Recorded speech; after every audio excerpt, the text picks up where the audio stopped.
Hi, so today we're going to solve for derivatives using the limit definition. So first off, we can just write down that the limit of h approaches 0 of f of x plus h minus f of x all over h is the limit definition of a derivative. So how do we use this? For example, if we're given the function f of x equals 5x squared minus 3x plus 7, and we're told to solve for the derivative using the limit definition, then we can just plug in what we know into this function.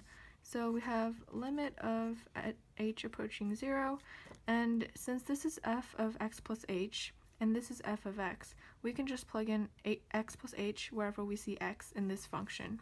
So let's start. 5 times x plus h squared minus 3 x plus h plus 7, and now we have minus f of x, so then we can just use this as we see it. Don't forget your parentheses, because since this is a subtraction, then this negative will have to distribute out, and that's very important. So minus 5x squared minus 3x plus 7, and now we put this all over h. So yeah, it's long, but now we'll simplify it.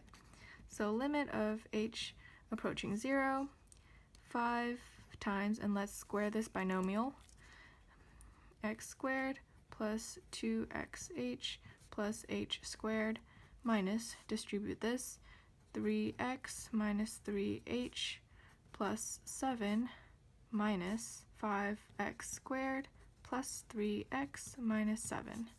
Now we put that all over h, and let's just do one more step to distribute that 5x squared plus 10xh plus 5h squared minus 3x minus 3h plus 7 minus 5x squared plus 3x minus 7. Again, put that all over h. So now we can combine like terms. So if you see here, we have a negative 5x squared and a 5x squared, so those will cancel each other out. Same thing goes for this positive 3x and this negative 3x, and this 7 and minus 7. So now what we're left is with 10xh plus 5h squared minus 3h all over h. Already this is looking a whole lot better. And if you notice, all of these terms have h in it, which we can factor out, which I'll do right now. 10x plus 5h minus 3 times h all over h. Cancel these out. You're left with your limit as h approaches 0 of 10x plus 5h minus 3. So now we have this nice function right here, and then we'll just plug in 0 for h since h is approaching 0. So now we have our limit as 10x plus 5 times 0 minus 3, which is just 10x minus 3. So this is our derivative of our original function here, 5x squared minus 3x plus 7. And we can check to make sure that this is right by doing the power rule, which we know is a very convenient method. So we have 10x, and then to the first, because that's 2 minus 1, minus 3. So yeah, these two are equal, and we can confirm that we are right. Alright, so now, what if we're given it in the opposite direction? For example, if we are told to evaluate the limit as h approaches 0 of 8 times 1/2 plus h all to the 8th minus 8 times 1/2 to the 8th all over h. So once I see this h, then I know immediately that looks really like this definition of the derivative, and I'm just going to write that here. F of x plus h minus f of x all over h. So looking at these parallels, you can tell right now that x is equal to 1/2, because we have x here, and x here, and x here. So what are we going to do with this information? Since this question is basically asking us what's the derivative of f of x, though it's already giving us f of x inside this function, all we need to do is pull out f of x.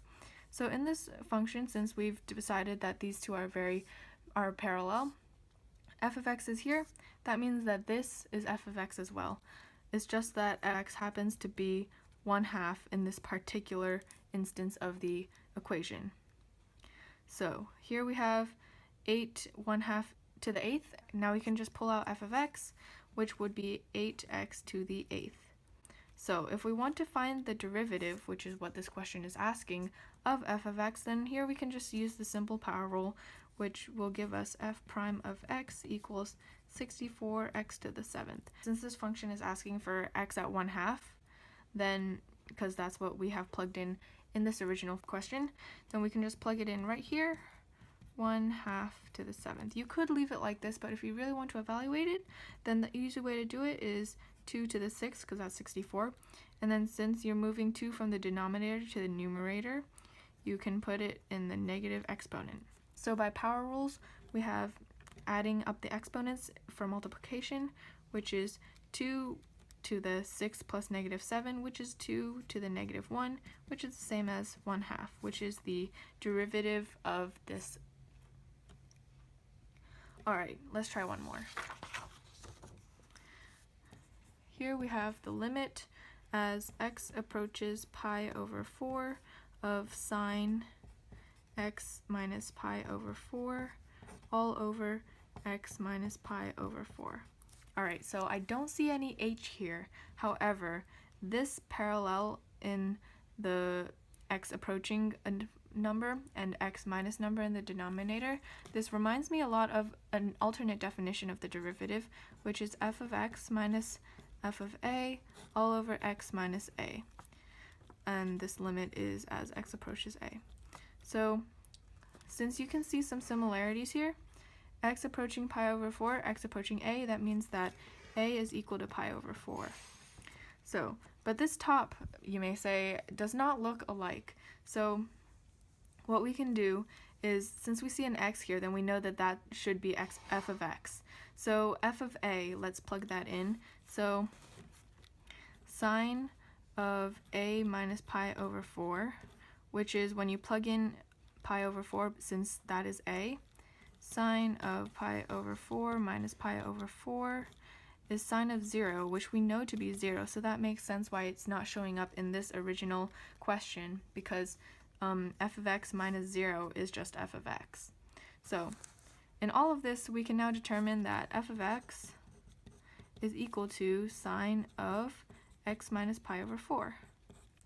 So like we did in the last time, we can just use this and find the derivative of this original function, since that is basically what this is asking. So let's find the derivative of this. We have cosine, f prime of x is equal to cosine of the inside, and by the chain rule, multiply it by the derivative of the inside function, so which is just 1. So then it's cosine of x minus pi over 4 times 1, which is just this. And since x here, x is approaching a, and a is pi over 4, let's plug in pi over 4. So cosine of pi over 4 minus pi over 4 is cosine of 0, which is equal to 1. So this is our derivative of this original function. So in summary, if you're given a derivative in limit form, find f of x depending on which limit definition is being used. Remember, our two limit definitions are the limit as x approaches a, which is f of x minus f of a all over x minus a, and this is useful for when x is at a point. And then we also have limit as h approaches 0 of f of x plus h minus f of x all over h, and this is helpful for general derivatives. Alright, so once you find f of x, then just find the derivative. And here you can use the chain rule or the power rule, whatever you need to solve that. And that's all. Thanks for watching.